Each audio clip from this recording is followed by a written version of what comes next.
ਆਸ਼ੀਸ਼ ਮਿਸ਼ਰਾ ਜਿਹੜੇ ਲਖੀਮਪੁਰ ਖੀਰੀ ਹਿੰਸਾ ਦੇ ਦੋਸ਼ੀ ਨੇ ਉਹਨਾਂ ਦੀ ਜ਼ਮਾਨਤ ਨੂੰ ਰੱਦ ਕਰ ਦਿੱਤਾ ਗਿਆ ਸੁਪਰੀਮ ਕੋਰਟ ਵੱਲੋਂ। ਸੋ ਹੁਣ ਜੇਲ੍ਹ ਵਾਪਸ ਜਾਣਾ ਪਏਗਾ।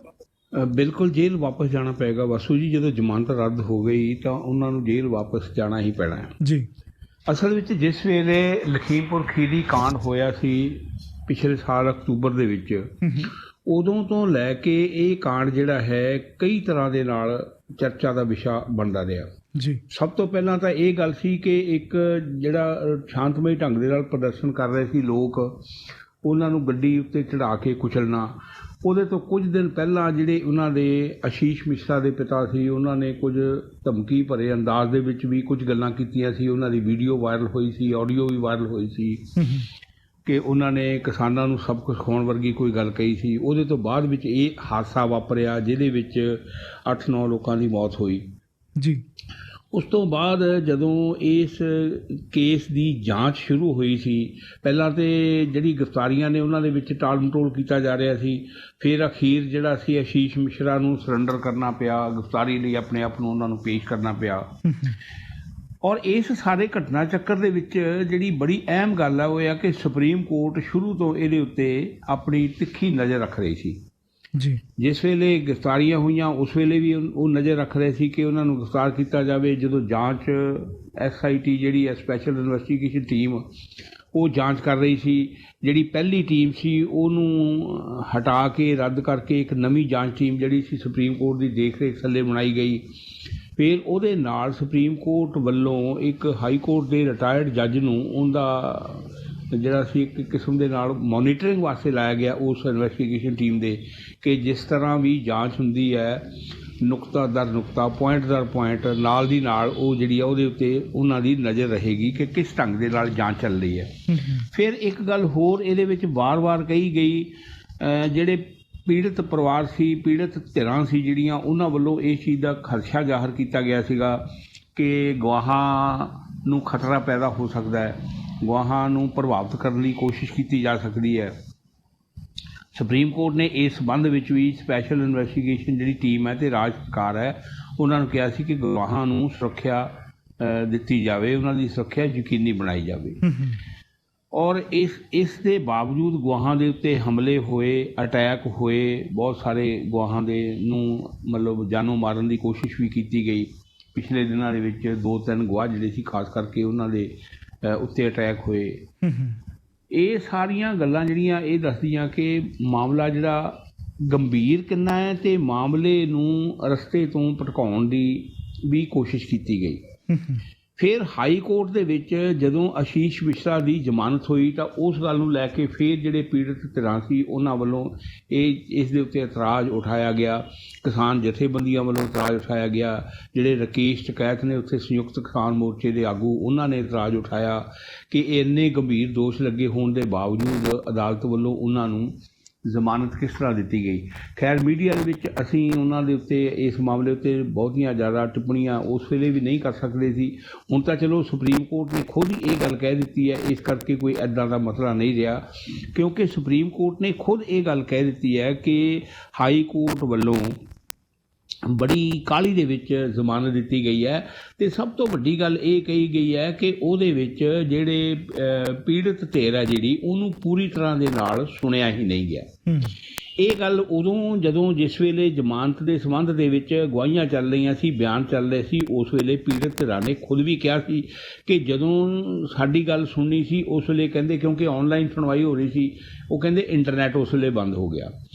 ਔਰ ਜਿਹੜੇ ਪੀੜਤ ਧਿਰਾਂ ਦੇ ਜਿਹੜੇ ਵਕੀਲ ਸੀ ਉਹਨਾਂ ਨੇ ਇਹ ਗੱਲ ਦੱਸੀ ਸੀ ਮੀਡੀਆ ਨੂੰ, ਅਤੇ ਉਹਨਾਂ ਨੇ ਇਹ ਵੀ ਦੱਸੀ ਸੀ ਕਿ ਅਸੀਂ ਫਿਰ ਉਹਦੇ ਸੰਬੰਧ ਦੇ ਵਿੱਚ ਐਪਲੀਕੇਸ਼ਨ ਪਾਵਾਂਗੇ ਤਾਂ ਕਿ ਜਿਹੜੇ ਸਾਡੇ ਗਵਾਹ ਨੇ, ਸਾਡੇ ਬਿਆਨ ਜਿਹੜੇ ਨੇ ਸਾਡੀ ਧਿਰ ਦੇ ਪ੍ਰੋਪਰਲੀ ਉਹ ਲਏ ਜਾਣ। ਪਰ ਉਹ ਬਿਆਨ ਉਸ ਵੇਲੇ ਵੀ ਨਹੀਂ ਲਏ ਗਏ। ਹੁਣ ਇਹ ਗੱਲ ਜਦੋਂ ਬਾਅਦ ਵਿੱਚ ਸੁਪਰੀਮ ਕੋਰਟ ਦੇ ਵਿੱਚ ਉਹਨਾਂ ਦੀ ਜ਼ਮਾਨਤ ਨੂੰ ਚੁਣੌਤੀ ਦਿੱਤੀ ਗਈ, ਆਸ਼ੀਸ਼ ਮਿਸ਼ਰਾ ਦੀ ਜ਼ਮਾਨਤ ਨੂੰ, ਤਾਂ ਉਸ ਤੋਂ ਬਾਅਦ ਇਹ ਗੱਲ ਸੁਪਰੀਮ ਕੋਰਟ ਦੇ ਧਿਆਨ ਵਿੱਚ ਆਈ। ਔਰ ਸੁਪਰੀਮ ਕੋਰਟ ਦੇ ਜਿਹੜੇ ਚੀਫ ਜਸਟਿਸ ਨੇ ਮਿਸਟਰ NV ਰਮੰਨਾ, ਉਹ ਅਤੇ ਉਹਨਾਂ ਦੇ ਨਾਲ ਸੰਬੰਧਿਤ ਜੱਜ ਜਿਹੜੇ ਉਹਨਾਂ ਦੀ ਬੈਂਚ ਨੇ ਇਸ ਕੇਸ ਦੀ ਸੁਣਵਾਈ ਕੀਤੀ ਅਤੇ ਉਹਨਾਂ ਨੇ ਜਿਹੜੀਆਂ ਚੀਜ਼ਾਂ ਦੇ ਉੱਤੇ ਨੁਕਤਾ ਉਠਾਇਆ ਉਹ ਇਹੀ ਉਠਾਇਆ ਕਿ ਪੀੜਤ ਪਰਿਵਾਰ ਨੂੰ ਸੁਣਵਾਈ ਦਾ ਪੂਰਾ ਮੌਕਾ ਨਹੀਂ ਦਿੱਤਾ ਗਿਆ। ਦੂਜੀ ਗੱਲ ਉਹਨਾਂ ਨੇ ਕਹੀ ਕਿ ਇਹ ਜਲਦਬਾਜ਼ੀ ਦੇ ਵਿੱਚ ਸੁਣਵਾਈ ਕੀਤੀ ਗਈ ਹੈ ਜ਼ਮਾਨਤ ਦੀ। ਤੀਜੀ ਗੱਲ ਉਹਨਾਂ ਨੇ ਇਹ ਕਹੀ ਕਿ ਮਤਲਬ ਜ਼ਮਾਨਤ ਜਿਹੜੀ ਰੱਦ ਕਰ ਦਿੱਤੀ, ਨਾਲ 1 ਹਫ਼ਤੇ ਦਾ ਟਾਈਮ ਦਿੱਤਾ ਆਸ਼ੀਸ਼ ਮਿਸ਼ਰਾ ਨੂੰ ਸਰੈਂਡਰ ਕਰਨ ਵਾਸਤੇ ਕਿ 1 ਹਫ਼ਤੇ ਦੇ ਵਿੱਚ ਉਹ ਆਪਣੇ ਆਪ ਨੂੰ ਕਾਨੂੰਨ ਦੇ ਅੱਗੇ ਪੇਸ਼ ਕਰਨ, ਸਰੈਂਡਰ ਕਰਨ। ਚੌਥੀ ਗੱਲ ਇਹ ਉਹਨਾਂ ਨੇ ਕਹੀ ਅਦਾਲਤ ਨੇ ਕਿ ਜੇ ਹਾਈ ਕੋਰਟ ਮੁਨਾਸਬ ਸਮਝੇ ਤਾਂ ਉਹ ਦੁਬਾਰਾ ਫਿਰ ਇਸ ਮਾਮਲੇ ਦੀ ਸੁਣਵਾਈ ਕਰ ਸਕਦੀ ਹੈ। ਹਜੇ ਕਿ ਇਹ ਨੁਕਤਾ ਜਿਹੜਾ ਹੈ ਇੱਕੋ ਇੱਕ ਉਹ ਆਸ਼ੀਸ਼ ਮਿਸ਼ਰਾ ਲਈ ਰਾਹਤ ਵਾਲਾ ਸਾਬਤ ਵੀ ਹੋ ਸਕਦਾ ਆਉਣ ਵਾਲੇ ਦਿਨਾਂ 'ਚ। ਪਰ ਕਾਨੂੰਨ ਦੇ ਵਿੱਚ ਸਹੀ ਢੰਗ ਦੀ ਜਿਹੜੀ ਪ੍ਰਕਿਰਿਆ ਉਹ ਇਹੀ ਹੈ ਕਿ ਚਾਹੇ ਕੋਈ ਕਿੰਨਾ ਮਰਜ਼ੀ ਵੱਡਾ ਗੁਨਾਹਗਾਰ ਹੋਵੇ, ਜਿਸ ਤਰ੍ਹਾਂ ਦਾ ਮਰਜ਼ੀ ਕੇਸ ਹੋਵੇ, ਦੋਨਾਂ ਧਿਰਾਂ ਨੂੰ ਬਰਾਬਰ ਦਾ ਮੌਕਾ ਦਿੱਤਾ ਜਾਂਦਾ ਹੈ। ਹਰ ਮੌਕਾ ਦਿੱਤਾ ਜਾਂਦਾ ਹੈ, ਜਿੰਨੇ ਵੱਧ ਤੋਂ ਵੱਧ ਮੌਕੇ ਦਿੱਤੇ ਜਾ ਸਕਦੇ ਨੇ ਸੁਣਵਾਈ ਵਾਸਤੇ, ਓਨੇ ਮੌਕੇ ਉਸ ਨੂੰ ਦਿੱਤੇ ਜਾਂਦੇ ਨੇ। ਇਸ ਕਰਕੇ ਹੀ ਸ਼ਾਇਦ ਸੁਪਰੀਮ ਕੋਰਟ ਨੇ ਹੁਣ ਇਹ ਗੱਲ, ਜਦੋਂ ਉਹਨਾਂ ਦੀ ਜ਼ਮਾਨਤ ਰੱਦ ਕੀਤੀ, ਉਹਨਾਂ ਨੂੰ ਇਹ ਕਿਹਾ ਕਿ ਤੁਸੀਂ ਹਫ਼ਤੇ ਦੇ ਵਿੱਚ ਸਰੈਂਡਰ ਕਰੋ। ਨਾਲ ਉਹਨਾਂ ਨੇ ਇਹ ਵੀ ਕਿਹਾ ਕਿ ਜੇ ਆਸ਼ੀਸ਼ ਮਿਸ਼ਰਾ ਚਾਹੇ ਤਾਂ ਉਹ ਦੁਬਾਰਾ ਫਰੈਸ਼ ਜਿਹੜੀ ਐਪਲੀਕੇਸ਼ਨ ਹੈ ਜ਼ਮਾਨਤ ਵਾਸਤੇ ਦੁਬਾਰਾ ਦੇ ਸਕਦਾ ਹੈ। ਇਸ ਦੌਰਾਨ ਆਸ਼ੀਸ਼ ਮਿਸ਼ਰਾ ਦੇ ਜਿਹੜੇ ਵਕੀਲ ਹੈ ਉਹ ਵੀ ਪੂਰੇ ਨਾਲ ਹੀ ਐਕਟਿਵ ਸੀਗੇ, ਔਰ ਜਿਸ ਵੇਲੇ ਫੈਸਲਾ ਅਦਾਲਤ ਨੇ ਪਿਛਲੇ ਦਿਨੀ ਰਾਖਵਾਂ ਰੱਖਿਆ ਸੀ, ਸੁਣਵਾਈ ਮੁਕੰਮਲ ਹੋਣ ਤੋਂ ਬਾਅਦ ਵਿੱਚ ਫੈਸਲਾ ਤਾਂ ਕੱਲ੍ਹ ਸੁਣਾਇਆ ਗਿਆ, ਪਰ ਜਿਹੜੇ ਉਹਨਾਂ ਦਾ ਆਸ਼ੀਸ਼ ਮਿਸ਼ਰਾ ਦੇ ਜਿਹੜੇ ਵਕੀਲ ਹੈ ਉਹ ਉਸ ਵੇਲੇ ਤੋਂ ਸ਼ਾਇਦ ਇਸ ਸੰਬੰਧ ਦੇ ਵਿੱਚ ਚਾਰਾਜੋਈ ਕਰ ਰਹੇ ਸੀ। ਕੱਲ੍ਹ ਫੈਸਲਾ ਆਉਂਦੇ ਸਾਰ ਹੀ ਉਹਨਾਂ ਨੇ ਇਹ ਗੱਲ ਸਾਹਮਣੇ ਕੀਤੀ ਹੈ ਕਿ ਹੁਣ ਸਾਡੇ ਕੋਲ ਮੌਕਾ ਇਹ ਹੈ ਕਿ ਇੱਕ ਤਾਂ ਅਸੀਂ ਰਿਵਿਊ ਪਟੀਸ਼ਨ ਪਾ ਸਕਦੇ ਹਾਂ, ਦੂਜਾ ਇਹ ਹੈ ਕਿ ਜੇ ਰਿਵਿਊ ਪਟੀਸ਼ਨ ਕਿਉਂਕਿ ਉਹ ਸੁਪਰੀਮ ਕੋਰਟ ਵਿੱਚ ਹੀ ਪਾਈ ਜਾਣੀ ਹੈ ਜੀ, ਜੇ ਰਿਵਿਊ ਪਟੀਸ਼ਨ ਜਿਹੜੀ ਹੈ ਉਹ ਰੱਦ ਹੋ ਜਾਂਦੀ ਹੈ ਤਾਂ ਫਿਰ ਇੱਕ ਵਿਸ਼ੇਸ਼ ਪਟੀਸ਼ਨ ਜਿਹੜੀ ਪਾਈ ਜਾਂਦੀ ਹੈ 5 ਜੱਜਾਂ ਦੇ ਉੱਤੇ ਆਧਾਰਿਤ ਬੈਂਚ ਜਿਹੜੀ ਹੈ ਉਸ ਪਟੀਸ਼ਨ ਦੀ ਸੁਣਵਾਈ ਕਰਦੀ ਹੈ। ਫਿਰ ਅਸੀਂ ਉਹ ਪਟੀਸ਼ਨ ਪਾਵਾਂਗੇ। ਜੇ ਉਹ ਪਟੀਸ਼ਨ ਵੀ ਰੱਦ ਹੋ ਜਾਂਦੀ ਹੈ ਤਾਂ ਫਿਰ ਅਸੀਂ ਜ਼ਮਾਨਤ ਵਾਸਤੇ ਦੁਬਾਰਾ ਨਵੇਂ ਸਿਰੇ ਤੋਂ ਫਿਰ ਅਸੀਂ ਕੇਸ ਲੜਾਂਗੇ। ਇੱਕ ਗੱਲ ਉਹਨਾਂ ਨੇ ਇਹ ਵੀ ਕਹੀ ਕਿ ਅਸੀਂ ਇਸ ਚੀਜ਼ ਨੂੰ ਵਾਸਤੇ ਵੀ ਐਪਲੀਕੇਸ਼ਨ ਪਾਵਾਂਗੇ ਕਿ ਸਰੈਂਡਰ ਕਰਨ ਦੀ ਜਿਹੜੀ ਮਿਆਦ ਹੈ ਇਹ ਹੋਰ ਵਧਾਈ ਜਾਵੇ। ਸੋ ਦੋਨਾਂ ਪਾਸਿਆਂ ਤੋਂ ਜਿਹੜੀ ਕਾਨੂੰਨੀ ਚਾਰਾਜੋਈ ਹੈ ਉਹ ਆਸ਼ੀਸ਼ ਮਿਸ਼ਰਾ ਦਾ ਜਿਹੜਾ ਪੱਖ ਹੈ ਉਹ ਇਸ ਢੰਗ ਦੇ ਨਾਲ ਚਾਰਾਜੋਈ ਕਰ ਰਿਹਾ ਹੈ ਕਿ ਕਿਸੇ ਢੰਗ ਦੇ ਨਾਲ ਉਹਨਾਂ ਨੂੰ ਜਾਂ ਬੇਦੋਸ਼ਾ ਸਾਬਤ ਕੀਤਾ ਜਾ ਸਕੇ, ਜਾਂ ਉਹਨਾਂ ਨੂੰ ਕਾਨੂੰਨ ਦੀ ਪਕੜ 'ਚੋਂ, ਸ਼ਿਕੰਜੇ 'ਚੋਂ, ਇਸ ਚੱਕਰ 'ਚੋਂ ਜਿੰਨੀ ਵੱਧ ਤੋਂ ਵੱਧ ਰਿਆਇਤ ਮਿਲ ਸਕਦੀ ਹੈ ਜਾਂ ਉਹਨਾਂ ਨੂੰ ਬਾਹਰ ਕੱਢਿਆ ਜਾ ਸਕੇ। ਜਦੋਂ ਕਿ ਜਿਹੜੇ ਪੀੜਤ ਪਰਿਵਾਰ ਨੇ ਉਹ ਸ਼ੁਰੂ ਤੋਂ ਲੈ ਕੇ ਇਹੀ ਗੱਲ ਕਹਿੰਦੇ ਆ ਰਹੇ ਨੇ ਕਿ ਜਦੋਂ ਤੱਕ ਜਿਹੜੇ ਦੋਸ਼ੀ ਨੇ ਉਹਨਾਂ ਨੂੰ ਬਕਾਇਦਾ ਸਜ਼ਾ ਨਹੀਂ ਮਿਲ ਜਾਂਦੀ ਉਦੋਂ ਤੱਕ ਉਹ ਚੈਨ ਨਾਲ, ਆਰਾਮ ਨਾਲ ਨਹੀਂ ਬੈਠਣਗੇ। ਹੁਣ ਉਹਨਾਂ ਦੇ ਨਾਲ ਜਿਹੜੀਆਂ ਕਿਸਾਨ ਯੂਨੀਅਨਾਂ ਨੇ, ਕਿਸਾਨ ਆਗੂ ਨੇ, ਉਹ ਵੀ ਪੂਰੀ ਚਾਰਾਜੋਈ ਕਰ ਰਹੇ ਨੇ ਜੀ। ਪਰ ਹੁਣ ਆਪਾਂ ਦੇਖਣਾ ਇਹ ਆ ਕਿ ਕੀ ਹਫ਼ਤੇ ਦੇ ਵਿੱਚ ਆਸ਼ੀਸ਼ ਮਿਸ਼ਰ ਜਿਹੜੇ ਨੇ ਉਹ ਸਰੈਂਡਰ ਕਰਦੇ ਨੇ, ਕਿਉਂਕਿ ਅੱਜ ਇਸ ਚੀਜ਼ ਦਾ ਪਤਾ ਲੱਗੇਗਾ ਕਿ ਉਹ ਦੁਬਾਰਾ ਸਰੈਂਡਰ ਕਰਨ ਵਾਲੀ ਜਿਹੜੀ ਗੱਲ ਹੈ ਉਸ ਨੂੰ ਚੈਲੰਜ ਕਰਨ ਵਾਸਤੇ ਫਿਰ ਸੁਪਰੀਮ ਕੋਰਟ 'ਚ ਜਾਂਦੇ ਨੇ ਜਾਂ ਜੇ ਰਿਵਿਊ ਪਟੀਸ਼ਨ ਪਾਉਣਗੇ ਫਿਰ ਵੀ ਉਹਨਾਂ ਦੇ ਸ਼ਾਇਦ ਸਰੈਂਡਰ ਕਰਨ ਦਾ ਮਾਮਲਾ ਜਿਹੜਾ ਹੈ ਉਹ ਲਟਕ ਜਾਵੇ ਜੀ। ਮਤਲਬ ਦੋਨੇ ਤਰ੍ਹਾਂ ਜਿਹੜੀਆਂ ਨੇ ਉਹ ਪੂਰੀ ਵਾਹ ਲਾ ਰਹੀਆਂ ਨੇ ਅੱਡੀ ਚੋਟੀ ਦੀ ਜੀ ਕਿ ਇਸ ਕੇਸ ਨੂੰ ਆਪਣੇ ਹੱਕ ਵਿੱਚ ਕਰ ਸਕਣ। ਸੰਧੂ ਸਾਹਿਬ, ਹੁਣ ਭਗਵੰਤ ਮਾਨ ਨੇ ਕਿਹਾ, ਕਹਿੰਦੇ ਅਸੀਂ ਜਾਂਚ ਕਰਾਣੀ ਹੈ ਕਿ ਪੰਜਾਬ ਸਿਰ ਜਿਹੜਾ 3 ਲੱਖ ਕਰੋੜ ਦਾ ਕਰਜ਼ਾ ਚੜਿਆ ਹੋਇਆ ਇਹ ਖਰਚ ਕਿੱਥੇ ਹੋਇਆ, ਤੇ ਕਹਿੰਦੇ ਜਾਂਚ ਕਰਾ ਕੇ ਇਹਨੂੰ ਰਿਕਵਰ ਵੀ ਕਰਾਂਗੇ। ਤੇ ਸੰਧੂ ਸਾਹਿਬ, ਮੈਂ ਇੱਕ ਇੰਟਰਵਿਊ ਦੇਖ ਰਿਹਾ ਸੀ, ਉਹਦੇ ਵਿੱਚ ਅਰਵਿੰਦ ਕੇਜਰੀਵਾਲ ਨੇ ਇਹ ਕਿਹਾ, ਕਹਿੰਦੇ ਵੀ ਸਾਨੂੰ ਲੱਗਦਾ ਵੀ ਕਰਜ਼ਾ ਜਿਹੜਾ ਉਹ 3 ਲੱਖ ਕਰੋੜ ਤੋਂ ਵੀ ਜ਼ਿਆਦਾ ਹੋ ਸਕਦਾ, ਸ਼ਾਇਦ 4 ਲੱਖ ਕਰੋੜ ਹੀ ਹੋਵੇ। ਵਾਸੂ ਜੀ, ਲੱਗਦਾ ਨਹੀਂ, ਲਗਭਗ ਹੈਗਾ ਹੀ ਹੈ ਇੰਨਾ। ਇਹ ਜਿਹੜੇ 3 ਲੱਖ ਕਰੋੜ ਦੇ ਅੰਕੜੇ ਨੇ ਉਹ ਬਹੁਤ ਪਹਿਲਾਂ ਵਾਲੇ ਨੇ, ਪੁਰਾਣੇ ਅੰਕੜੇ ਨੇ। ਉਹਦੇ ਵਿੱਚੋਂ ਜਿਹੜੇ ਬਾਅਦ ਵਿੱਚ ਜਦੋਂ ਚਰਨਜੀਤ ਸਿੰਘ ਚੰਨੀ ਦੀ ਸਰਕਾਰ ਰਹੀ ਹੈ 3 ਮਹੀਨੇ, ਉਸ ਵੇਲੇ ਜੋ ਕੁਛ ਇਹਦੇ ਵਿੱਚ ਐਡ ਕੀਤਾ ਗਿਆ ਉਹ ਅਜੇ ਉਸ ਕਰਜ਼ੇ ਦੇ ਵਿੱਚ ਸ਼ਾਮਲ ਨਹੀਂ। ਉਹ ਸਾਰੀਆਂ ਚੀਜ਼ਾਂ ਉਹਦੇ ਵਿੱਚ ਸ਼ਾਮਲ ਹੋਣੀਆਂ ਨੇ। ਪਰ ਜੇ ਆਪਾਂ 3 ਲੱਖ ਕਰੋੜ ਹੀ ਮੰਨ ਕੇ ਚੱਲਦੇ ਹਾਂ ਤੇ 3 ਲੱਖ ਕਰੋੜ ਵੀ ਕੋਈ ਬਹੁਤ ਛੋਟੀ ਅਮਾਊਂਟ ਨਹੀਂ, ਬਹੁਤ ਵੱਡੀ ਅਮਾਊਂਟ ਹੁੰਦੀ ਹੈ। ਹੁਣ ਇਹਦੇ ਵਿੱਚ ਜਿਹੜੀ ਜਾਂਚ ਕਰਨ ਵਾਲੀ ਗੱਲ ਹੈ, ਜਿਹੜੀ ਭਗਵੰਤ ਮਾਨ ਨੇ ਕਹੀ ਹੈ, ਉਹ ਜੇ ਆਪਾਂ ਇਹਦੇ ਅੰਕੜੇ ਦੇਖੀਏ ਜਾਂ ਆਪਾਂ ਦੇਖੀਏ ਕਿ ਕਿਹੜੀ ਸਰਕਾਰ ਨੇ ਕਿੰਨਾ ਕਰਜ਼ਾ ਚੜਾਇਆ, ਕਿੰਨਾ ਪੈਸਾ ਉਹਨਾਂ ਨੇ ਚੱਕਿਆ ਜਿਹੜਾ ਉਹ ਨਹੀਂ ਮੋੜ ਸਕੇ, ਅੱਗੇ ਤੋਂ ਅੱਗੇ ਵੱਧਦਾ ਗਿਆ, ਤੇ ਆਪਣੇ ਆਪ ਹੀ ਸਾਨੂੰ ਲੱਗਦਾ ਕਿ ਇਹਦੇ ਵਿੱਚ ਕਿਤੇ ਨਾ ਕਿਤੇ ਕੁਝ ਗੜਬੜ ਘੁਟਾਲਾ ਜ਼ਰੂਰ ਹੋਇਆ। ਪਹਿਲਾਂ 10 ਸਾਲ ਲਗਾਤਾਰ ਜਿਹੜੀ ਹੈ ਅਕਾਲੀ ਦਲ ਤੇ ਭਾਰਤੀ ਜਨਤਾ ਪਾਰਟੀ ਦੀ ਸਰਕਾਰ ਰਹੀ। ਉਹ ਜਦੋਂ 17 ਦੇ ਵਿੱਚ ਉਹ ਸਰਕਾਰ ਛੱਡ ਕੇ ਗਏ, ਉਸ ਤੋਂ ਬਾਅਦ ਕੈਪਟਨ ਅਮਰਿੰਦਰ ਸਿੰਘ ਦੀ ਅਗਵਾਈ ਵਾਲੀ ਸਰਕਾਰ ਬਣੀ, ਤੇ ਉਸ ਵੇਲੇ ਅਕਾਲੀ ਦਲ ਭਾਜਪਾ ਸਰਕਾਰ ਜਿਹੜੀ ਸੀ ਉਹਦੇ ਸਮੇਂ ਦੌਰਾਨ 1.5 ਲੱਖ ਕਰੋੜ ਦੇ ਕਰੀਬ ਕਰਜ਼ਾ ਸੀ। ਉਹ ਉਦੋਂ ਤੋਂ ਪਹਿਲਾਂ ਤੋਂ ਚੱਲਿਆ ਆ ਰਿਹਾ। ਉਹਦੇ ਵਿੱਚ ਜਦੋਂ ਪਿਛਲੀ ਵਾਰੀ ਕੈਪਟਨ ਅਮਰਿੰਦਰ ਸਿੰਘ ਦੀ ਸਰਕਾਰ ਸੀ ਉਸ ਵੇਲੇ ਦਾ ਕਰਜ਼ਾ ਵੀ ਸ਼ਾਮਲ ਹੈ। 5 ਸਾਲ ਉਹ ਤੇ 10 ਸਾਲ ਬਾਅਦ ਵਿੱਚ ਅਕਾਲੀ ਭਾਜਪਾ ਸਰਕਾਰ ਰਹੀ। ਉਹ 15 ਸਾਲਾਂ ਦਾ ਕਰਜ਼ਾ ਜਿਹੜਾ ਹੈ 1.5 ਲੱਖ ਕਰੋੜ ਦੇ ਕਰੀਬ ਬਣਦਾ ਸੀ। ਫਿਰ ਜਦੋਂ ਕੈਪਟਨ ਅਮਰਿੰਦਰ ਸਿੰਘ ਦੀ ਸਰਕਾਰ ਆਈ ਤਾਂ ਉਹਦੇ ਵਿੱਚ ਸਿੱਧਾ ਹੀ 1.5 ਲੱਖ ਕਰੋੜ ਰੁਪਈਆ ਹੋਰ ਜੁੜ ਗਿਆ ਤੇ ਉਹ 3 ਲੱਖ ਕਰੋੜ ਬਣ ਗਈ। ਜਦ ਕਿ ਉਹ 5 ਸਾਲ ਵੀ ਨਹੀਂ ਪੂਰੇ ਕੈਪਟਨ ਅਮਰਿੰਦਰ ਸਿੰਘ ਨੇ ਰਾਜ ਕੀਤਾ, ਉਹਨਾਂ ਨੇ 4.5 ਸਾਲ ਕੀਤਾ ਹੈ, ਜਿਹਦੀ ਬਾਅਦ ਵਿੱਚ 3-4 ਮਹੀਨੇ ਚਰਨਜੀਤ ਸਿੰਘ ਚੰਨੀ ਦੀ ਸਰਕਾਰ ਰਹੀ ਹੈ, ਉਹਦੇ ਵਿੱਚ ਹੋਰ ਜ਼ਿਆਦਾ ਉਹਦੇ 'ਚ ਇਜ਼ਾਫਾ ਹੋਇਆ ਹੈ। ਮਤਲਬ ਜੇ 1.5 ਲੱਖ ਕਰੋੜ ਸੀ ਅਕਾਲੀ ਦਲ ਭਾਜਪਾ ਵੇਲੇ, ਤੇ ਜੇ ਅੱਜ ਉਹ 3.5 ਲੱਖ ਕਰੋੜ ਜਾਂ 4 ਲੱਖ ਕਰੋੜ ਕਰਜ਼ਾ ਬਣ ਗਿਆ, ਤੇ ਇਹ ਸਾਰਾ ਕਰਜ਼ਾ ਜਿਹੜਾ ਹੈ ਉਹ ਇਹਨਾਂ 5 ਸਾਲਾਂ ਦੌਰਾਨ ਹੀ ਚੜ੍ਹਿਆ ਹੈ। ਹੁਣ ਇਹ ਗੱਲ ਇੱਕ ਵੱਖਰੀ ਹੈ ਕਿ ਉਹ ਜਾਇਜ਼ ਢੰਗ ਦੇ ਨਾਲ ਜਿਹੜੀ ਉਹਦੀ ਵਰਤੋਂ ਕੀਤੀ ਗਈ ਹੈ ਤਾਂ ਚੜ੍ਹਿਆ, ਕਿ ਨਜਾਇਜ਼ ਢੰਗ ਨਾਲ ਵਰਤੋਂ ਕੀਤੀ ਗਈ ਹੈ, ਇਹ ਜਾਂਚ ਦਾ ਵਿਸ਼ਾ ਹੈ ਜੀ। ਭਗਵੰਤ ਸਿੰਘ ਮਾਨ ਹੋਣਾ ਨੇ ਇਹੀ ਜਾਂਚ ਕਰਾਉਣੀ ਹੈ ਕਿ ਇਹ ਪੈਸਾ ਜਿਹੜਾ ਹੈ ਇਹਦੀ ਵਰਤੋਂ ਕਿੱਥੇ ਕੀਤੀ ਗਈ ਹੈ। ਹੁਣ ਇਹਦੇ ਵਿੱਚੋਂ ਕੁਝ ਚੀਜ਼ਾਂ ਜਿਹੜੀਆਂ ਆਪਾਂ ਜਿਨ੍ਹਾਂ ਬਾਰੇ ਗੱਲ ਕਰ ਸਕਦੇ ਹਾਂ ਜਾਂ ਜੋ ਚੀਜ਼ਾਂ ਸਾਨੂੰ ਸਮਝ ਆਉਂਦੀਆਂ ਉਹ ਇਹ ਆ ਕਿ ਜਦੋਂ ਅਸੀਂ ਮੁਫਤ ਦੇ ਵਿੱਚ ਸਹੂਲਤਾਂ ਵੰਡਦੇ ਹਾਂ ਕਰਜ਼ੇ ਚੜ੍ਹਦੇ ਆ। ਜਦੋਂ ਅਸੀਂ ਕਰਜ਼ਾ ਮਾਫੀ ਵਾਸਤੇ ਜਿਹੜਾ ਸਕੀਮਾਂ ਚਲਾਉਂਦੇ ਆ ਉਹਦੇ ਕਰਜ਼ੇ ਚੜ੍ਹਦੇ ਆ। ਵੱਖਰੀਆਂ ਲੋਕ ਲਭਾਊ ਵਾਅਦੇ ਕਰਦੇ ਆ, ਨਾਅਰੇ ਲਾਉਂਦੇ ਆ, ਉਹਨਾਂ ਦੇ ਉੱਤੇ ਪੈਸਾ ਖਰਚ ਕੀਤਾ ਜਾਂਦਾ, ਉਦੋਂ ਕਰਜ਼ਾ ਚੜ੍ਹਦਾ। ਫਿਰ ਉਹਦੇ ਨਾਲ ਇਹ ਪਿਛਲੇ ਸਮੇਂ ਦੇ ਵਿੱਚ ਇਹ ਵੀ ਆਇਆ ਕਿ ਜਿਹੜੇ ਸੱਤਾ ਧਿਰ ਵਾਲੇ ਜਿਹੜੇ ਲੋਕ ਰਹੇ ਆ ਜਾਂ ਦੂਜੇ ਵਿਧਾਇਕ ਵੀ ਰਹੇ ਆ, ਉਹਨਾਂ ਵਿਧਾਇਕਾਂ ਦੀਆਂ ਤਨਖਾਹਾਂ, ਵਿਧਾਇਕਾਂ ਦੀਆਂ ਪੈਨਸ਼ਨਾਂ, ਉਹਨਾਂ ਦੇ ਮੈਡੀਕਲ ਭੱਤੇ, ਉਹਨਾਂ ਦੀਆਂ ਹਵਾਈ ਯਾਤਰਾਵਾਂ, ਇਹ ਸਾਰੇ ਕੁਝ ਦੇ ਉੱਤੇ ਜਿਹੜਾ ਉਹ ਬਹੁਤ ਜ਼ਿਆਦਾ ਪੈਸਾ ਮਤਲਬ ਖਰਚ ਹੁੰਦਾ ਹੈ। ਕੇਜਰੀਵਾਲ ਉਹਨਾਂ ਦੀ ਜੇ ਆਪਾਂ ਇਹ ਗੱਲ ਸੱਚ ਮੰਨ ਲਈਏ ਕਿ 4 ਲੱਖ ਕਰੋੜ ਰੁਪਇਆ ਜਿਹੜਾ ਉਹ ਹੋ ਸਕਦਾ ਹੈ, ਇਸ ਗੱਲ ਦੀ ਵੀ ਹੁਣ ਜਾਂਚ ਹੋਏਗੀ ਕਿ ਹਕੀਕਤ ਵਿੱਚ ਪੈਸਾ ਹੈ ਕਿੰਨਾ। ਦੂਜੀ ਜਾਂਚ ਇਹ ਹੋਏਗੀ ਕਿ ਪੈਸਾ ਜਿਹੜਾ ਸੀ ਇਹ ਕਿੱਥੇ ਕਿੱਥੇ ਖਰਚ ਹੋਇਆ। ਤੀਜੀ ਗੱਲ ਇਹ ਜਿਹੜੀ ਹੈ ਉਹ ਆਪਣੇ ਆਪ ਹੀ ਸਾਹਮਣੇ ਆ ਜਾਏਗੀ ਕਿ ਜਿਹੜੀ ਹੁਣ ਵਾਲੀ ਸਰਕਾਰ ਹੈ ਕੀ ਉਹ ਵੀ ਕੋਈ ਇਸੇ ਤਰ੍ਹਾਂ ਦੇ ਕਦਮ ਤਾਂ ਨਹੀਂ ਚੁੱਕ ਰਹੀ, ਲੋਕ ਲਭਾਊ ਕਦਮ ਜਿਹੜੇ ਸਰਕਾਰ ਦੇ ਖਜ਼ਾਨੇ ਉੱਤੇ ਹੋਰ ਜ਼ਿਆਦਾ ਭਾਰ ਪਾ ਰਹੇ ਨੇ। ਜੇ ਹੁਣ ਆਪਾਂ ਜਿਹੜੀ ਆਮ ਆਦਮੀ ਪਾਰਟੀ ਦੀ ਸਰਕਾਰ ਹੈ ਉਹ ਵੀ ਉਸੇ ਰਸਤੇ ਦੇ ਉੱਤੇ ਚੱਲਦੀ ਹੈ ਜਿਸ ਰਸਤੇ ਦੇ ਉੱਤੇ ਪਿਛਲੀਆਂ ਸਰਕਾਰਾਂ ਚੱਲਦੀਆਂ ਰਹੀਆਂ ਕਿ ਖੇਤੀਬਾੜੀ ਸੈਕਟਰ ਨੂੰ ਬਿਜਲੀ ਮੁਫਤ ਕਰ ਦਿਓ। ਹਾਲਾਂਕਿ ਇਹ ਇੱਕ ਵੱਖਰਾ ਇਸ਼ੂ ਹੈ ਬਹਿਸ ਦਾ, ਇਸ ਮੁੱਦੇ ਦੇ ਉੱਤੇ ਇੱਕ ਵੱਖਰੀ ਬਹਿਸ ਹੋ ਸਕਦੀ ਹੈ ਕਿ ਖੇਤੀਬਾੜੀ ਸੈਕਟਰ ਵਾਲਿਆਂ ਨੇ ਤਾਂ ਕਦੀ ਮੁਫਤ ਬਿਜਲੀ ਮੰਗੀ ਨਹੀਂ, ਉਹਨਾਂ ਨੂੰ ਮੁਫਤ ਬਿਜਲੀ ਕਿਉਂ ਦਿੱਤੀ ਗਈ? ਉਹ ਸਿਰਫ ਇਸ ਕਰਕੇ ਦਿੱਤੀ ਗਈ ਕਿ ਉਹਨਾਂ ਨੂੰ ਇੱਕ ਲਾਲਚ ਉਹਨਾਂ ਨੂੰ ਦੇ ਦਿੱਤਾ ਗਿਆ ਕਿਸਾਨਾਂ ਨੂੰ ਕਿ ਵੇਖੋ ਤੁਹਾਨੂੰ ਅਸੀਂ ਲਗਾਤਾਰ ਇੰਨੀ ਜਿਹੜੀ ਸਹੂਲਤ ਦੇ ਰਹੇ ਹਾਂ। ਹੁਣ ਜੇ ਆਪਾਂ ਮਿਸਾਲ ਦੇ ਤੌਰ 'ਤੇ ਮੰਨ ਲਈਏ ਕਿ ਕਿਸੇ ਇੱਕ ਕਿਸਾਨ ਨੂੰ ਪ੍ਰਤੀ ਏਕੜ 100 ਰੁਪਏ ਦੀ ਰਿਆਇਤ ਦਿੱਤੀ ਜਾ ਰਹੀ ਹੈ ਤੇ ਕਿਸੇ ਦੂਜੇ ਢੰਗ ਨਾਲ ਉਹਦੇ ਕੋਲੋਂ 250 ਰੁਪਇਆ ਜਾਂ 300 ਰੁਪਇਆ ਵਸੂਲਿਆ ਜਾ ਰਿਹਾ ਹੈ। ਉਹ ਜਿਹੜਾ 300 ਉਹਦੇ ਤੋਂ ਵਸੂਲਿਆ ਜਾ ਰਿਹਾ, ਉਹਦੇ ਵਿੱਚੋਂ ਹੀ 100 ਰੁਪਇਆ ਉਸ ਨੂੰ ਦਿੱਤਾ ਜਾ ਰਿਹਾ ਹੈ।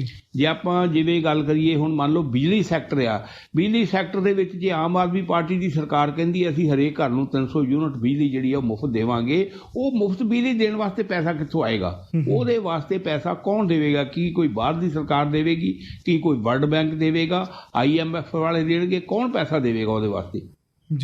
ਉਹ ਸਰਕਾਰ ਦੇ ਉੱਤੇ ਉਹ ਬੋਝ ਚੜ੍ਹਨਾ ਹੈ ਤੇ ਫਿਰ ਸਰਕਾਰ ਨੂੰ ਉਹਨੂੰ ਲਾਉਣ ਵਾਸਤੇ ਜਿਹੜੇ ਵਸੀਲੇ ਨੇ ਉਹ ਵੀ ਜਟਾਉਣੇ ਪੈਣਗੇ ਕਿ ਅਸੀਂ ਜਿਹੜਾ ਪੈਸਾ ਆਪਣੇ ਉੱਤੇ ਚੜ੍ਹਾ ਰਹੇ ਹਾਂ ਇਹ ਪੈਸਾ ਲਾਉਣਾ ਕਿਸ ਤਰ੍ਹਾਂ ਹੈ। ਫਿਰ ਦੂਜੇ ਪਾਸੇ ਇਹ ਹੁੰਦਾ ਨਾਲ ਦੀ ਨਾਲ ਕਿ ਇੱਕ ਪਾਸੇ ਤਾਂ ਆਪਾਂ ਇਹ ਸਹੂਲਤ ਦੇ ਦਿੰਦੇ ਹਾਂ, ਦੂਜੇ ਪਾਸੇ ਆ ਕਿ ਟੋਲ ਟੈਕਸ ਮਹਿੰਗਾ ਹੋ ਗਿਆ ਜੀ, ਰੋਡ ਟੈਕਸ ਮਹਿੰਗਾ ਹੋ ਗਿਆ ਜੀ, ਪ੍ਰੋਪਰਟੀ ਟੈਕਸ ਮਹਿੰਗਾ ਹੋ ਗਿਆ ਜੀ, ਜਿਹੜੀਆਂ ਟੈਕਸ ਦੀ ਸਲੈਬ ਆ ਉਹ ਵੱਧ ਗਈ ਜੀ, ਬਾਕੀ ਚੀਜ਼ਾਂ ਜਿਹੜੀਆਂ ਖਰੀਦੋ ਫਰੋਖਤ ਵਾਲੀਆਂ ਮਹਿੰਗੀਆਂ ਹੋ ਗਈਆਂ ਜੀ।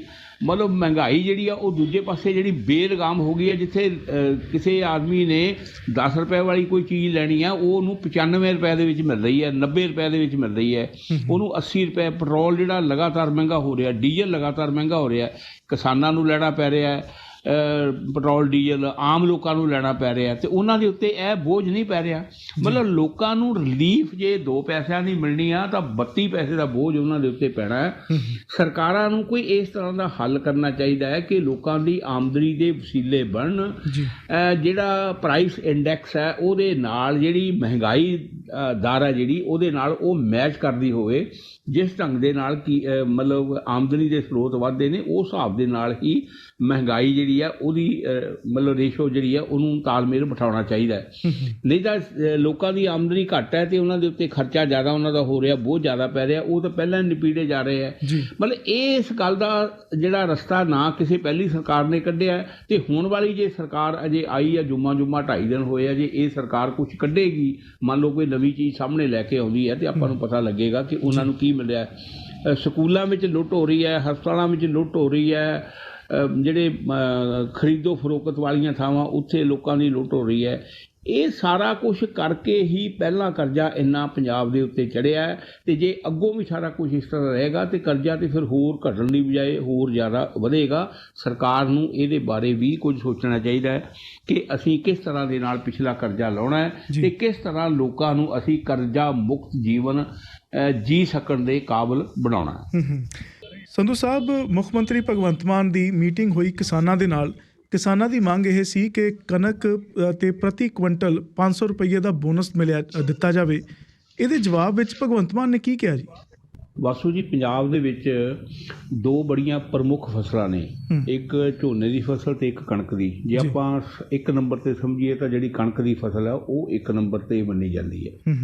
ਹੋਰ ਵੀ ਬਹੁਤ ਪ੍ਰੋਮੀਨੈਂਟ ਫਸਲਾਂ ਨੇ, ਬੜੀਆਂ ਉੱਘੀਆਂ ਫਸਲਾਂ ਨੇ ਜਿਨ੍ਹਾਂ ਦੇ ਉੱਤੇ ਪੰਜਾਬ ਦੀ ਖੇਤੀਬਾੜੀ ਜਿਹੜੀ ਉਹ ਨਿਰਭਰ ਕਰਦੀ ਹੈ, ਪਰ ਕਣਕ ਜਿਹੜੀ ਹੈ ਇਹ ਬੜੀ ਅਹਿਮ ਫਸਲ ਹੈ।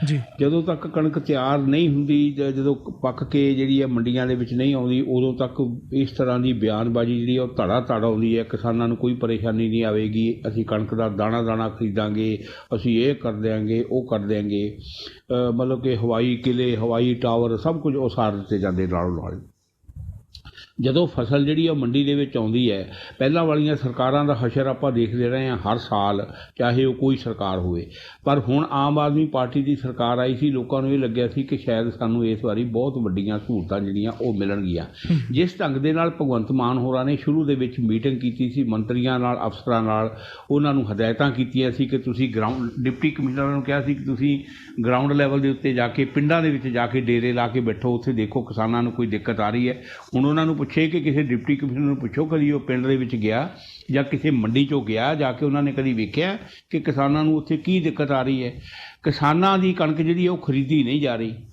ਉਹਦੇ ਉੱਤੇ ਇਲਜ਼ਾਮ ਇਹ ਲਾਇਆ ਜਾ ਰਿਹਾ ਹੈ ਕਿ ਕਿਉਂਕਿ ਪਿਛਲੇ ਮਾਰਚ ਅਤੇ ਅਪ੍ਰੈਲ ਦੇ ਵਿੱਚ ਤਾਪਮਾਨ ਜਿਹੜਾ ਸੀ ਉਹ ਇੱਕਦਮ ਵੱਧ ਗਿਆ, ਕਣਕ ਦਾ ਦਾਣਾ ਜਿਹੜਾ ਸੀ ਉਹ ਸੁੰਗੜ ਗਿਆ, ਪਿਚਕ ਗਿਆ ਔਰ ਉਹ ਹਲਕਾ ਪੈ ਗਿਆ, ਇਸ ਕਰਕੇ ਉਹ ਮਾਪਦੰਡਾਂ ਦੇ ਉੱਤੇ ਖਰਾ ਨਹੀਂ ਉਤਰਦਾ।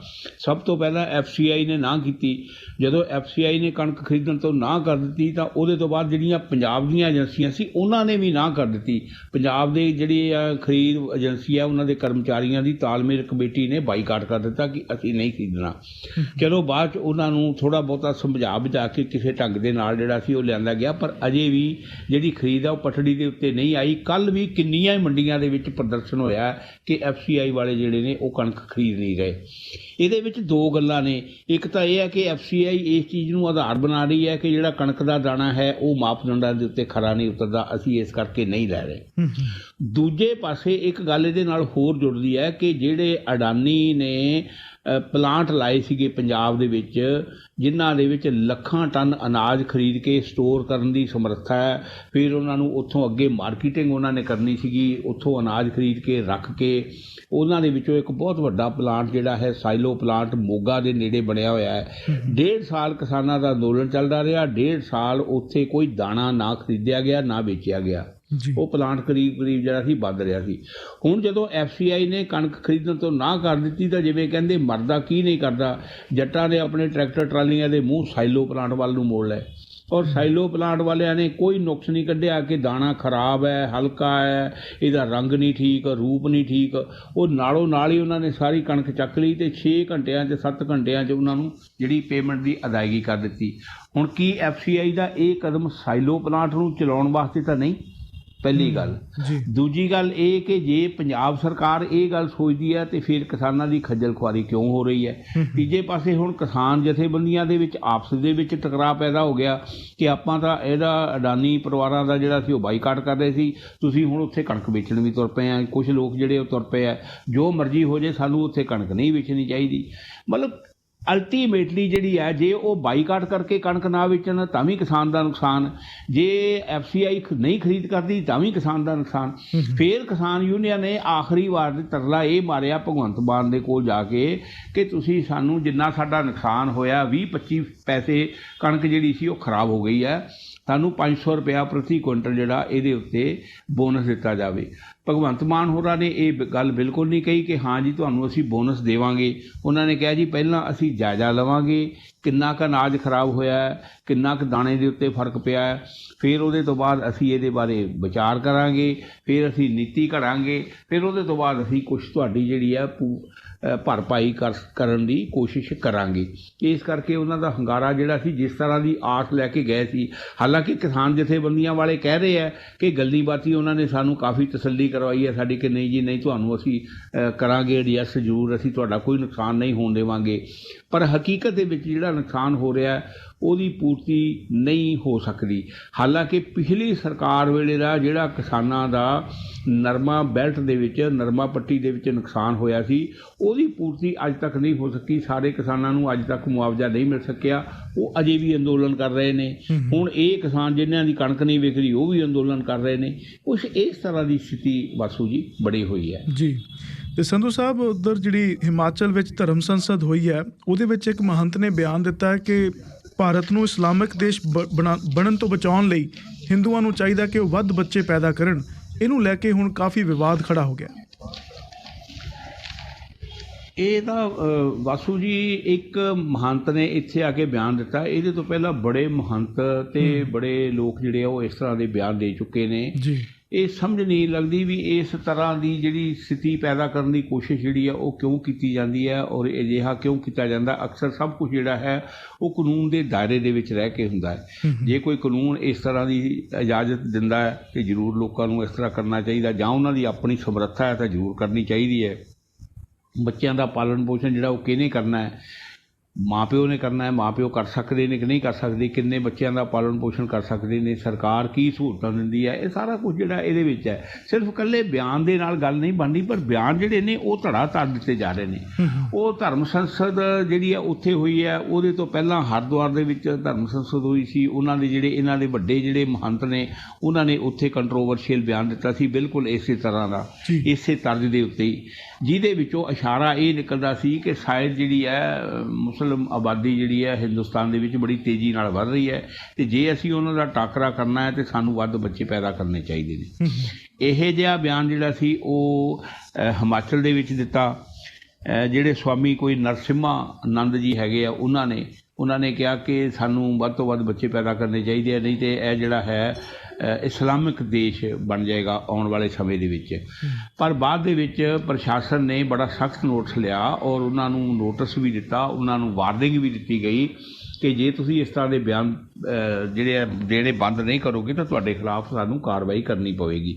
ਔਰ ਫਿਰ ਇੱਕ ਵਿਸ਼ੇਸ਼ ਪੁਲਿਸ ਅਧਿਕਾਰੀ ਦੀ ਡਿਊਟੀ ਵੀ ਲਾਈ ਗਈ ਕਿ ਜਿੰਨੇ ਦਿਨ ਧਰਮ ਸੰਸਦ ਚੱਲਦੀ ਹੈ ਤੁਸੀਂ ਇਹਦੇ ਉੱਤੇ ਨਜ਼ਰ ਰੱਖੋ ਕਿ ਇਹ ਕੋਈ ਇੱਦਾਂ ਦਾ ਸ਼ਬਦ ਤਾਂ ਨਹੀਂ ਬੋਲਦੇ ਜਿਹੜਾ ਮਤਲਬ ਦੇਸ਼ ਵਾਸਤੇ ਘਾਤਕ ਹੋਵੇ ਜਾਂ ਨੁਕਸਾਨਦੇਹ ਹੋਵੇ। ਚਲੋ ਉਹ ਜਿਹੜੇ ਮਹੰਤ ਜੀ ਨੇ ਉਹਨਾਂ ਨੇ ਫਿਰ ਅਗਲੇ ਦਿਨ ਸ਼ਬਦ ਉਹਨਾਂ ਨੇ ਆਪਣੇ ਬਦਲ ਦਿੱਤੇ। ਉਹਨਾਂ ਨੇ ਕਿਹਾ ਜੀ ਕਿ ਮੈਂ ਇੱਕ ਕੁੱਤੇ ਦੀ ਭੂਮਿਕਾ ਨਿਭਾ ਰਿਹਾ। ਜਿਵੇਂ ਪਹਿਲਾਂ ਜਿਹੜੇ ਪਰਿਵਾਰਾਂ ਦੇ ਵਿੱਚ ਹਿੰਦੂ ਜਿਹੜੇ ਪਰਿਵਾਰ ਆ ਉਹਨਾਂ ਦੇ ਵਿੱਚ ਕੁੱਤਾ ਰੱਖਿਆ ਜਾਂਦਾ ਸੀ ਰਾਖੀ ਵਾਸਤੇ, ਉਹ ਪਰਿਵਾਰ ਨੂੰ ਚੌਕਸ ਕਰਦਾ ਸੀ ਜੇ ਕੋਈ ਖਤਰਾ ਹੁੰਦਾ ਸੀ, ਅਤੇ ਮੈਂ ਤਾਂ ਚੌਕਸ ਕਰ ਰਿਹਾ ਅਤੇ ਮੈਂ ਜਿਹੜਾ ਉਹਦੀ ਕੁੱਤੇ ਦੀ ਉਹਨਾਂ ਨੇ ਆਪਣੀ ਸ਼ਬਦਾਵਲੀ ਜਿਹੜੀ ਸੀ ਉਹ ਦੂਜੇ ਦਿਨ ਬਦਲ ਦਿੱਤੀ। ਉਹ ਗੱਲ ਉਹਨਾਂ ਨੇ ਫੇਰ ਨਹੀਂ ਕਹੀ। ਪਰ ਇਸ ਦੌਰਾਨ ਵਾਸੂ ਜੀ ਜਿਹੜੇ ਆਪਣੇ ਸਾਧਵੀ ਰਤੰਬਰਾ ਜੀ ਨੇ ਉਹਨਾਂ ਨੇ ਕੋਈ ਰਾਮ ਮਹਾ ਉਤਸਵ ਮਨਾਇਆ ਜਾ ਰਿਹਾ ਸੀ ਯੂਪੀ ਦੇ ਵਿੱਚ, ਉੱਥੇ ਬੋਲਦੇ ਹੋਏ ਹੁਣ ਉਹਨਾਂ ਨੇ ਕਹਿ ਦਿੱਤਾ ਹਿੰਦੂ ਔਰਤਾਂ ਨੂੰ ਕਿਹਾ ਕਿ ਤੁਸੀਂ 4-4 ਬੱਚੇ ਪੈਦਾ ਕਰੋ ਜੀ, ਅਤੇ 2 ਬੱਚੇ ਜਿਹੜੇ ਨੇ ਉਹ ਤੁਸੀਂ ਦੇਸ਼ ਵਾਸਤੇ ਦਿਓ ਅਤੇ 2 ਬੱਚੇ ਜਿਹੜੇ ਨੇ ਤੁਸੀਂ ਘਰ ਪਰਿਵਾਰ ਦੇ ਵਿੱਚ ਰੱਖੋ। ਅਤੇ ਉਹਨਾਂ ਨੇ ਕਿਹਾ ਕਿ 4-4 ਬੱਚੇ ਪੈਦਾ ਕਰੋ ਤਾਂ ਥੋੜ੍ਹੇ ਸਮੇਂ ਦੇ ਵਿੱਚ ਜਿਹੜਾ ਸਾਡਾ ਦੇਸ਼ ਹੈ ਇਹ ਮਤਲਬ ਹਿੰਦੂ ਦੇਸ਼ ਜਾਂ ਹਿੰਦੂ ਬਹੁਲਤਾ ਵਾਲਾ ਦੇਸ਼ ਬਣ ਜਾਏਗਾ। ਹੁਣ ਇੱਕ ਪਾਸਿਓਂ ਜੇ ਉਹਨਾਂ ਦਾ ਮਹੰਤ ਦੇ ਬਿਆਨ ਦੇ ਉੱਤੇ ਨੋਟਿਸ ਲਿਆ ਗਿਆ ਅਤੇ ਦੂਜੇ ਪਾਸੇ ਸਾਧਵੀ ਦਾ ਬਿਆਨ ਆ ਗਿਆ। ਜੇ ਕੱਲ੍ਹ ਨੂੰ ਉਹਨਾਂ ਦੇ ਉੱਤੇ ਨੋਟਿਸ ਲਿਆ ਜਾਊਗਾ ਤਾਂ ਕੋਈ ਹੋਰ ਬੰਦਾ ਮਤਲਬ ਇਹਦੇ ਬਾਰੇ ਕੁਛ ਪ੍ਰਸ਼ਾਸਨ ਨੂੰ ਜਾਂ ਸਰਕਾਰ ਨੂੰ ਕੁਛ ਇਸ ਤਰ੍ਹਾਂ ਦੀ ਵਿਵਸਥਾ ਕਰਨੀ ਚਾਹੀਦੀ ਹੈ ਕਿ ਜਿਸ ਮੰਚ ਦੇ ਉੱਤੇ ਖੜ੍ਹਾ ਹੋ ਕੇ ਜੋ ਆਦਮੀ ਮਰਜ਼ੀ ਜੇ ਬੋਲਣ ਦੀ ਆਜ਼ਾਦੀ ਮਿਲੀ ਹੈ, ਰਾਈਟ ਟੂ ਸਪੀਚ ਹੈ, ਤਾਂ ਉਹਦਾ ਮਤਲਬ ਇਹ ਨਹੀਂ ਹੈ ਕਿ ਅਸੀਂ ਉਹਦਾ ਗਲਤ ਫਾਇਦਾ ਉਠਾਉਣਾ ਉਸ ਆਪਣੇ ਅਧਿਕਾਰ ਦਾ ਕਿ ਅਸੀਂ ਜੋ ਮਰਜ਼ੀ ਬਾਹਰ ਪਬਲਿਕਲੀ ਖੜੇ ਹੋ ਕੇ ਬੋਲੀਏ, ਜਿਹਦਾ ਮੈਸੇਜ ਜਿਹੜਾ ਅੱਗੇ ਕੁਛ ਦਾ ਕੁਛ ਬਣ ਕੇ ਚਲਾ ਜਾਂਦਾ ਹੈ। ਸੋ ਸਰਕਾਰਾਂ ਨੂੰ ਇਸ ਮਾਮਲੇ ਦੇ ਵਿੱਚ ਚੌਕਸੀ ਵੀ ਕਰਨੀ ਚਾਹੀਦੀ ਹੈ, ਦਖਲ ਵੀ ਦੇਣਾ ਚਾਹੀਦਾ ਅਤੇ ਕੁਛ ਮਾਪਦੰਡ ਵੀ ਤੈਅ ਕਰਨੇ ਚਾਹੀਦੇ ਨੇ ਕਿ ਹਰ ਬੰਦਾ ਆਪ ਹੁਦਰੇ ਢੰਗ ਨਾਲ ਆਪਣੀ ਬੋਲਬਾਣੀ ਜਿਹੜੀ ਆ ਉਹ ਨਾ ਕਰੇ। ਤੇ ਸੰਧੂ ਸਾਹਿਬ, ਪਾਕਿਸਤਾਨ ਦੇ ਨਵੇਂ ਪ੍ਰਧਾਨ ਮੰਤਰੀ ਸ਼ਹਿਬਾਜ਼ ਸ਼ਰੀਫ ਨੇ ਨਰਿੰਦਰ ਮੋਦੀ ਨੂੰ ਚਿੱਠੀ ਲਿਖੀ ਹੈ ਜੀ, ਕੀ ਲਿਖਿਆ ਇਸ ਚਿੱਠੀ 'ਚ? ਪ੍ਰਧਾਨ ਮੰਤਰੀ ਨਰਿੰਦਰ ਮੋਦੀ ਹੋਰਾਂ ਨੇ ਉਹਨਾਂ ਨੂੰ ਵਧਾਈ ਦਿੱਤੀ ਸੀ। ਸ਼ਹਿਬਾਜ਼ ਸ਼ਰੀਫ ਜੀ ਜਿਹੜੇ ਆ, ਨਵਾਜ਼ ਸ਼ਰੀਫ ਪਹਿਲਾਂ ਪ੍ਰਧਾਨ ਮੰਤਰੀ ਰਹੇ ਆ, ਉਹਨਾਂ ਦੇ ਭਰਾ ਨੇ ਛੋਟੇ ਉਹ, ਔਰ ਵਿਰੋਧੀ ਧਿਰ ਦੇ ਨੇਤਾ ਸੀ ਸੰਸਦ ਦੇ ਵਿੱਚ। ਉਹ ਬੜੇ ਪੁਰਾਣੇ ਸਿਆਸਤਦਾਨ ਨੇ, 3-4 ਵਾਰ ਉਹ ਪੰਜਾਬ ਦੇ ਮੁੱਖ ਮੰਤਰੀ ਰਹਿ ਚੁੱਕੇ ਨੇ। ਬੜੇ ਵੱਖ-ਵੱਖ ਮਤਲਬ ਹਸਤੀਆਂ ਦੇ ਵਿੱਚ ਉਹਨਾਂ ਨੇ ਕੰਮ ਕੀਤਾ ਹੈ। ਔਰ ਹੁਣ ਕਿਉਂਕਿ ਇਮਰਾਨ ਹੋਰਾਂ ਦੀ ਸਰਕਾਰ ਜਿਹੜੀ ਸੀ, ਇਮਰਾਨ ਦੀ ਗੱਦੀ ਖੁੱਸ ਗਈ, ਉਹਦੇ ਤੋਂ ਬਾਅਦ ਫਿਰ ਉਹ ਵਿਰੋਧੀ ਧਿਰ ਦੇ ਨੇਤਾ ਸੀ, ਉਹਨਾਂ ਨੂੰ ਪ੍ਰਧਾਨ ਮੰਤਰੀ ਵਜੋਂ ਅੱਗੇ ਲਿਆਂਦਾ ਗਿਆ। ਹਜੇ ਕਿ ਇਹ ਮਾਮਲਾ ਵੀ ਕੰਟਰੋਵਰਸੀ ਦਾ ਬਣਿਆ ਹੋਇਆ, ਕਿਉਂਕਿ ਅਜੇ ਤੱਕ ਉਹਨਾਂ ਨੇ ਤਾਂ ਆਪਣਾ ਮਤਲਬ ਅਹੁਦਾ ਸੰਭਾਲ ਲਿਆ। ਸ਼ਹਿਬਾਜ਼ ਸ਼ਰੀਫ ਨੇ, ਉਹਨਾਂ ਨੂੰ ਸਹੁੰ ਚੁਕਾ ਦਿੱਤੀ ਗਈ ਹੈ, ਉਹਨਾਂ ਦੀ ਕੈਬਨਿਟ ਨੇ ਸਹੁੰ ਚੁੱਕਣੀ ਹੈ। ਉਹਨਾਂ ਨੂੰ ਸਹੁੰ ਚੁੱਕਣ ਦਾ ਅਜੇ ਸਬੱਬ ਨਹੀਂ ਬਣ ਰਿਹਾ। ਰਾਸ਼ਟਰਪਤੀ ਜਿਹੜੇ ਆ, ਉਹਨਾਂ ਦੇ ਉੱਥੇ ਦੇ ਜਿਹੜੇ ਮੁਖੀ ਆ, ਉਹਨਾਂ ਨੇ ਕਿਹਾ ਵੀ ਅਸੀਂ ਅਜੇ ਇਹਦੇ ਵਿੱਚ ਕੁਛ ਟਾਈਮ ਲੱਗ ਸਕਦਾ ਹੈ, ਇਹਨਾਂ ਨੂੰ ਸਹੁੰ ਚੁਕਾਉਣ ਦੇ ਵਿੱਚ ਥੋੜ੍ਹੀ ਜਿਹੀ ਦਿੱਕਤ ਆ ਰਹੀ, ਉਹਦੇ ਵਿੱਚ ਉਹਨਾਂ ਨੂੰ ਉੱਥੋਂ ਵੀ ਵਿਰੋਧ ਦਾ ਸਾਹਮਣਾ ਕਰਨਾ ਪੈ ਰਿਹਾ। ਪਰ ਇਸ ਦੌਰਾਨ ਪ੍ਰਧਾਨ ਮੰਤਰੀ ਜਿਹੜੇ ਭਾਰਤ ਦੇ ਨਰਿੰਦਰ ਮੋਦੀ ਹੋਰੀ, ਉਹਨਾਂ ਨੇ ਉਹਨਾਂ ਨੂੰ ਵਧਾਈ ਭੇਜੀ ਸੀ ਪ੍ਰਧਾਨ ਮੰਤਰੀ ਬਣਨ ਦੇ ਉੱਤੇ।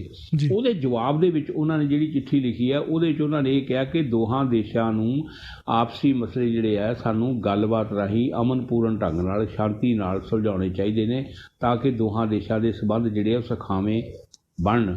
ਪਰ ਉਹਦੇ ਵਿੱਚ ਉਹਨਾਂ ਨੇ ਫਿਰ ਕਸ਼ਮੀਰ ਦੀ ਗੱਲ ਜਿਹੜੀ ਆ, ਕਿਉਂਕਿ ਕੋਈ ਵੀ ਉੱਥੇ ਪ੍ਰਧਾਨ ਮੰਤਰੀ ਆਵੇ, ਕੋਈ ਵੀ ਰਾਸ਼ਟਰਪਤੀ ਆਵੇ, ਕੋਈ ਵੀ ਫੌਜ ਦਾ ਮੁਖੀ ਹੋਏ, ਕੋਈ ਵੀ ਹੋਏ, ਜਿਹੜਾ ਵੀ ਹੈ ਉਹ ਇਸ ਤਰ੍ਹਾਂ ਦੀ ਗੱਲ ਉਹਨੇ ਕਰਨੀ ਹੈ, ਜੋ ਮਰਜ਼ੀ ਹੋ ਜਾਏ। ਉਹਨਾਂ ਨੇ ਵੀ ਇਹ ਗੱਲ ਜਿਹੜੀ ਉਹ ਕੀਤੀ ਹੈ ਕਿ ਚਾਹੇ ਕਸ਼ਮੀਰ ਦਾ ਮਸਲਾ, ਇਹ ਵੀ ਸਾਨੂੰ ਗੱਲਬਾਤ ਦੇ ਨਾਲ ਹੱਲ ਕਰਨਾ ਚਾਹੀਦਾ ਹੈ। ਜੇ ਦੋਹਾਂ ਦੇਸ਼ਾਂ ਦੇ ਸੰਬੰਧ ਸੁਖਾਵੇਂ ਹੋਣਗੇ ਤਾਂ ਦੋਵੇਂ ਦੇਸ਼ ਤਰੱਕੀ ਕਰ ਸਕਦੇ ਹੈ। ਗੱਲ ਚੰਗੀ ਹੈ ਉਹਨਾਂ ਦੀ, ਇਸ ਗੱਲ ਦਾ ਖੈਰ ਮਕਦਮ ਕਰਨਾ ਚਾਹੀਦਾ ਹੈ, ਕਿਉਂਕਿ ਕਿਤੇ ਵੀ ਜਿਹੜੇ ਰਾਜ ਨੇ, ਦੇਸ਼ ਨੇ, ਜੇ ਉਹਨਾਂ ਨੇ ਤਰੱਕੀ ਕੀਤੀ ਹੈ ਤਾਂ ਉਹ ਉਦੋਂ ਹੀ ਕੀਤੀ ਹੈ ਜਦੋਂ ਸੁੱਖ ਚੈਨ ਦੇ ਨਾਲ ਉਹ ਰਹਿ ਸਕੇ ਨੇ।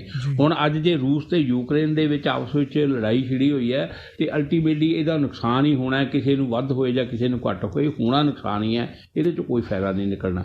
ਜੇ ਦੇਸ਼ਾਂ ਨੇ ਤਰੱਕੀ ਕਰਨੀ ਹੈ, ਵਿਕਾਸ ਕਰਨਾ ਹੈ, ਤੇ ਉਹਨਾਂ ਨੂੰ ਅਮਨ ਸ਼ਾਂਤੀ ਦੇ ਰਸਤੇ ਉੱਤੇ ਹੀ ਚੱਲਣਾ ਚਾਹੀਦਾ ਹੈ। ਇਸ ਨਜ਼ਰੀਏ ਤੋਂ ਉਹਨਾਂ ਨੇ ਗੱਲ ਕੀਤੀ ਹੈ।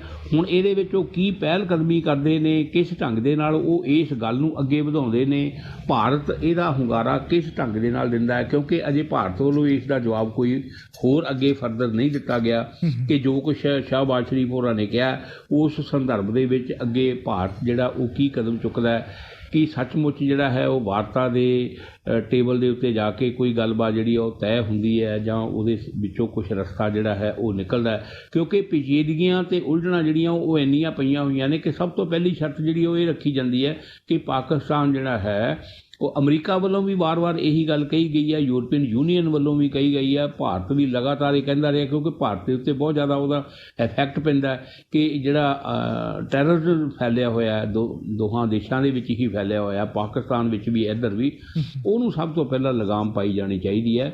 ਉਸ ਤੋਂ ਬਾਅਦ ਫਿਰ ਅਸੀਂ ਗੱਲਬਾਤ ਦੇ ਰਸਤੇ ਦੇ ਉੱਤੇ ਅੱਗੇ ਵੱਧ ਸਕਦੇ ਹਾਂ। ਜੀ ਸੰਧੂ ਸਾਹਿਬ, ਇਹ ਸਾਰੀਆਂ ਖਬਰਾਂ ਸਾਡੇ ਨਾਲ ਸਾਂਝੀਆਂ ਕਰਨ ਲਈ ਬਹੁਤ ਬਹੁਤ ਧੰਨਵਾਦ ਜੀ। ਕੱਲ੍ਹ ਫਿਰ ਗੱਲਬਾਤ ਹੋਏਗੀ।